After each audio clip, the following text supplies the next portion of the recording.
बिस्मिल्लाहिर्रहमानिर्रहीम। अस्सलाम वालेकुम। मैं हूं रिया चौधरी। बुलेटिन में शामिल करेंगे आज की अहम खबरें। DPO हाफिजाबाद फैसल गुलजार ने इंसानियत की आला मिसाल कायम कर दी। मजदूरों के माली अमदाद की और DSP सदर सर्कल के ऑफिस में खाना खिलाया।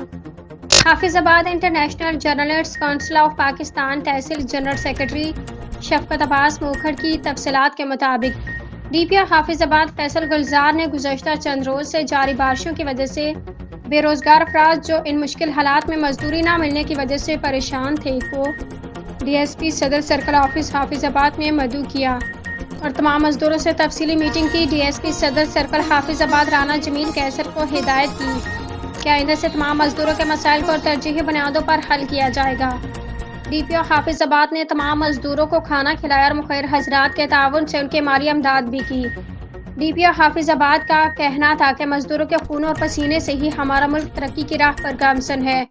DPO हाफिजाबाद का मजीद कहना था कि ज़िला हाफिजाबाद में तमाम मजदूरों के लिए मेरे दरवाजे खुले हैं।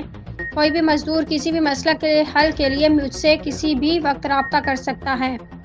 हमारे नुमाइंदे सैयद बदर मुनीर हुसैन बुखारी एग्जीक्यूटिव एडिटर के मुताबिक रावलपिंडी से बाग आने वाली कोस्टर को कोटली सतियां किसी मुकाम पर डाकुओं ने लूट लिया।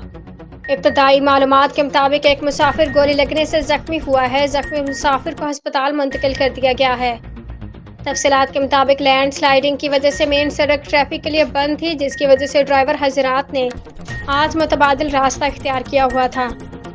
ज़राए ने बताया कि इस रोड पर आज दिन को बाग से रावलपिंडी पब्लिक ट्रांसपोर्ट चलती रही और ये वाक़या भी इसी रोड पर पेश आया है। इत्तला के मुताबिक गाड़ी का नंबर 0347 है। अभी तक जख्मी शख्स का नाम और पता मालूम नहीं हो सका।